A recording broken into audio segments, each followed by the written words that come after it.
Hello friends, स्वागत है आप सभी का आपके अपने यूट्यूब चैनल में। एसएससी एमटीएस एग्ज़ाम 2024 की फ्री में जीके जीएस की सबसे अच्छी तैयारी करवाई जा रही है रोज़ाना क्लासेस के माध्यम से। तो सभी से रिक्वेस्ट करूंगा कि जिन्होंने भी इस चैनल को सब्सक्राइब नहीं किया है, फटाफट से चैनल को सारे जने एक बार सब्सक्राइब करके नोटिफिकेशन की घंटी को ऑन कर लेंगे एमटीएस की रोज़ाना क्लास अटेंड करने के लिए। जीके जीएस में दोस्तों हमें 75 में से 75 नंबर इस बार लेकर आना है। और आज की क्लास में हम सामान्य ज्ञान के टॉप 25 जीके के मोस्ट एक्सपेक्टेड क्वेश्चन करेंगे और 100% ये क्वेश्चन आपके पेपर में भी आएगा। तो पूरा वीडियो ध्यान से एंड तक देखिएगा, एक भी क्वेश्चन मिस मत कीजिए। स्टार्ट करते हैं। पहला क्वेश्चन, लाइक शेयर भी कर देना। भी मेरे प्यारे दोस्त वीडियो देख रहे हैं, एक साथ लाइक बटन दबा दीजिए और वीडियो को जरूर शेयर कीजिएगा। रोजाना अगर आप ऐसी वीडियो और देखना चाहते हैं तो इस चैनल को फटाफट से एक साथ सब्सक्राइब करके बेल आइकन ऑन कर लेना रोजाना वीडियो देखने के लिए। फर्स्ट क्वेश्चन आज का, भीमताल झील कहां पर स्थित है? Where is Bhimtal lake located? आप सभी को भी साथ साथ में हर क्वेश्चन का आंसर कमेंट करके बताना है, इससे आपकी तैयारी और अच्छी होगी। भीमताल जो झील है ये उत्तराखंड में स्थित है। तो जिन्होंने भी आंसर ऑप्शन ए दिया है उनका आंसर बिल्कुल सही होगा। सभी आंसर जरूर कीजिए कमेंट, सभी के आंसर चेक करूंगा लास्ट में। अगला क्वेश्चन है, भारत में पहली जनगणना की शुरुआत कब हुई थी? When was the first census started in India?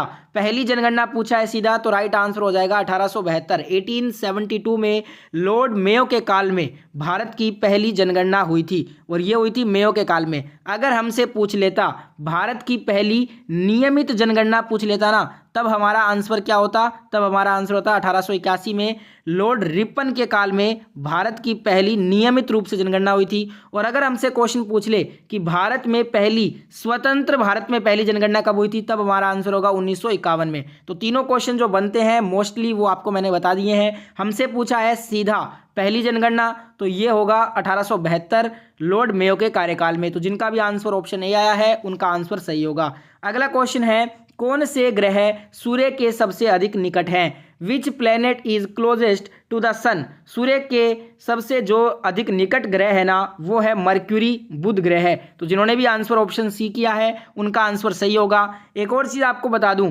Mercury और वीनस यानी कि बुध और शुक्र ऐसे केवल दो ग्रह हैं जिनका कोई भी उपग्रह नहीं है।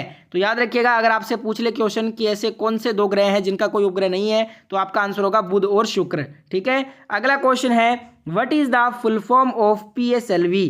पीएसएलवी का पूर्ण रूप क्या होता है? तो इसका पूर्ण रूप होता है पोलर सैटेलाइट लॉन्च व्हीकल। तो जिन्होंने भी आंसर ऑप्शन ए किया है कमेंट में उनका आंसर सही होगा। सभी के सभी क्वेश्चन का आंसर जरूर कमेंट कीजिए। अगला क्वेश्चन है, गौतम बुद्ध का जन्म कब हुआ था? When was Gautam Buddha born? Gautam Buddha का जन्म हुआ था 563 ईसा पूर्व में। कहाँ पे हुआ था?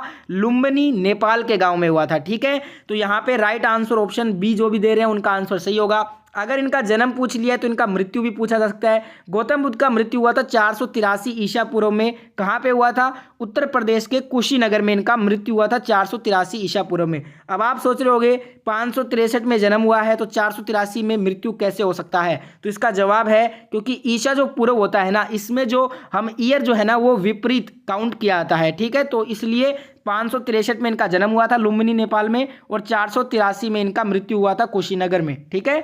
अगला क्वेश्चन, टोक्यो किस देश की राजधानी है?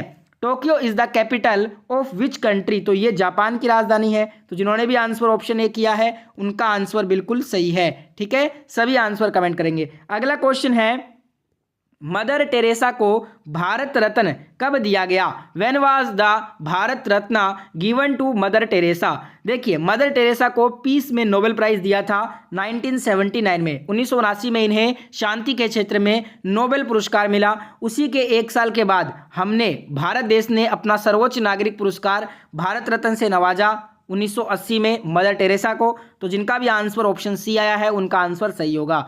अगला क्वेश्चन है, रविंद्रनाथ टैगोर द्वारा रचित जन गण मन को राष्ट्रगान के रूप में कब स्वीकार किया गया?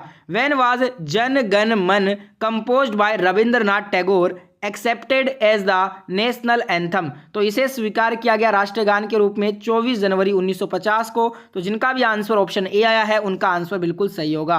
अगला क्वेश्चन है, भारत का वित्तीय वर्ष कब से प्रारंभ होता है? The financial year of India starts from? तो भारत का जो वित्तीय वर्ष है वो 1 अप्रैल से प्रारंभ हो जाता है।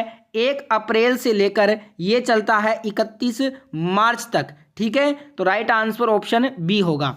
अगला क्वेश्चन, गुरुमुखी ये जो है ना वो किस भाषा की लिपि है? Gurmukhi is the script of which language? Gurmukhi जो है ये पंजाबी भाषा की लिपि है। तो राइट आंसर जिन्होंने भी ऑप्शन बी किया है उनका आंसर सही होगा। हिंदी भाषा की लिपि कौन सी है? तो आप कहोगे हिंदी भाषा की लिपि है देवनागरी। ये भी एग्जाम में बहुत बार पूछा गया है। अगला क्वेश्चन, भारतीय थल सेना के केंद्रीय कमान का मुख्यालय कहाँ पर है? Where is the headquarters of the central command of the Indian army located? भारतीय थल सेना के केंद्रीय कमान का मुख्यालय देखने को मिलता है उत्तर प्रदेश की राजधानी लखनऊ में। तो राइट आंसर ऑप्शन बी हो जाएगा। और दोस्तों जो भारतीय थल सेना है इनके जो दक्षिणी कमान का जो मुख्यालय है वो पुणे में स्थित है, उत्तरी कमान का जो मुख्यालय है वो उधमपुर में है, और पूर्वी कमान का जो मुख्यालय है वो कोलकाता में है। तो दक्षिणी कमान का पुणे में हो जाएगा, उत्तरी कमान का उधमपुर में हो जाएगा, पूर्वी कमान का कोलकाता में हो जाएगा, केंद्रीय कमान का मैंने आपको बता दिया था लखनऊ में है। आप सभी को कमेंट में बताना है पश्चिमी कमान का मुख्यालय कहाँ पर स्थित है। जिनको भी पता है कमेंट करके बताइए। अगला क्वेश्चन है, फोर्ट विलियम कॉलेज की स्थापना कहाँ हुई? Where is Fort William College established? Fort William College की स्थापना कोलकाता में हुई। तो राइट आंसर जिन्होंने भी ऑप्शन बी किया है उनका आंसर बिल्कुल सही होगा। वीडियो में आगे बढ़ने से पहले जिन्होंने भी इस सेशन को अभी तक लाइक नहीं किया है तो एक साथ सभी के सभी लाइक करें सबसे पहले वीडियो को, और शेयर करें अपने सभी दोस्तों तक वीडियो पहुंचाने के लिए। रोजाना ऐसा ही वीडियो देखना चाहते हैं तो चैनल को एक साथ सब्सक्राइब करके नोटिफिकेशन बेल को ऑन कर लीजिए, ठीक है। अगला क्वेश्चन है, कैबिनेट मिशन किसके समय भारत पहुंचा था? बताइए क्या होगा इसका answer. In whose time the Cabinet Mission reached India? Cabinet जो मिशन है ना ये लॉर्ड वेवल के कार्यकाल में पहुंचा था भारत। ऑप्शन बी जिनका भी आंसर आ रहा है उनका आंसर सही होगा। अगला क्वेश्चन है, मथुरा किस नदी के किनारे स्थित है? Mathura is situated on the bank of which river? Mathura जो है ये यमुना नदी के किनारे बसा हुआ है। इसके अलावा दो और प्रसिद्ध शहर हैं दिल्ली और आगरा, ये दोनों भी जो है ना वो मथुरा नदी के किनारे ही बसे हुए हैं। तो तीन प्रमुख शहर दिल्ली, मथुरा, आगरा ये तीनों यमुना नदी के किनारे हैं। ऑप्शन बी राइट आंसर होगा। अगला क्वेश्चन, 1924 में गांधी जी एकमात्र कहां से कांग्रेस के अध्यक्ष बने थे? From where did Gandhi ji became the only Congress president in 1924? याद कीजिए, बेलगांव का अधिवेशन, इकलौता अधिवेशन 1924 का जहां पे गांधी जी ने अध्यक्षता की थी कांग्रेस की। राइट आंसर होगा ऑप्शन सी कर्नाटक का बेलगांव अधिवेशन, ठीक है। अगला क्वेश्चन है, लोथल किस राज्य में है? In which state is Lothal located? तो ये देखने को मिलता है गुजरात में। राइट आंसर जिनका भी ऑप्शन बी आया है उनका आंसर सही है। सभी कमेंट करेंगे आंसर। वेदों की संख्या कितनी है? How many Vedas are there? Total 4 हैं, ऋग्वेद, यजुर्वेद, अथर्ववेद और Samaveda. Right answer option A हो जाएगा। सबसे जो प्राचीन पुराना वेद है वो ऋग्वेद है, ठीक है।